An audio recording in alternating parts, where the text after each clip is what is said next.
नमस्कार शेतकरी मित्रांनो, स्वागत आहे तुमचं आपल्या ग्रेट शेतकरी यूट्यूब चॅनलवर। बघा शेतकरी मित्रांनो, आज आहे 14 नोव्हेंबर 2025 रोजची। आजच्या आपण संपूर्ण महाराष्ट्रातील तूर बाजारभाव या व्हिडिओच्या माध्यमातून लाईव्ह स्वरूपात जाणून घेणार आहोत। तत्पूर्वी आपण चॅनलवर नवीन असाल चॅनलला सबस्क्राइब करा। चला तर आपण वेळ न घालवता व्हिडिओला सुरुवात करूया। शेतकरी मित्रांनो, कृषी उत्पन्न बाजार समिती हिंगणघाट येथे अवकालेले 935 क्विंटल, कमीचा दर 5700 रुपये क्विंटल, जास्तीत जास्त दर 7150 रुपये क्विंटल, सर्वसाधारण दर 6400 रुपये क्विंटल जात आहे लाल तूर।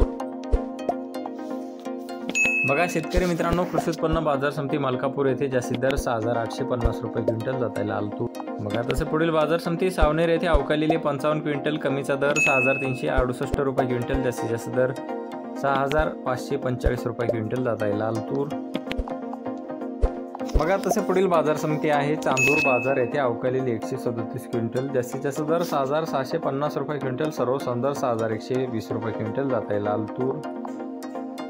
बघा तसे पुढील बाजार समिती सिंधी सेलू येथे अवकालेले 10 क्विंटल, कमीचा दर 6250 रुपये क्विंटल, जास्तीत जास्त दर 6550 रुपये क्विंटल, सर्वसाधारण दर 6450 रुपये क्विंटल जात आहे लाल तूर। बघा तसे पुढील बाजार समिती दुधनी येथे अवकालेले 319 क्विंटल, जास्तीत जास्त दर 6885 रुपये क्विंटल, सर्वसाधारण दर 6270 रुपये क्विंटल जात आहे लाल तूर। बघा तसे पुढील बाजार समिती जालना येथे अवकालेले 80 क्विंटल, कमीचा दर आहे 5500 रुपये क्विंटल, जास्तीत जास्त दर 6600 रुपये क्विंटल जात आहे पांढरा तूर। बघा तसे पुढील बाजार समिती बीड येथे अवकालेले 9 क्विंटल, जास्तीत जास्त दर 6561 रुपये क्विंटल जात आहे पांढरा तूर।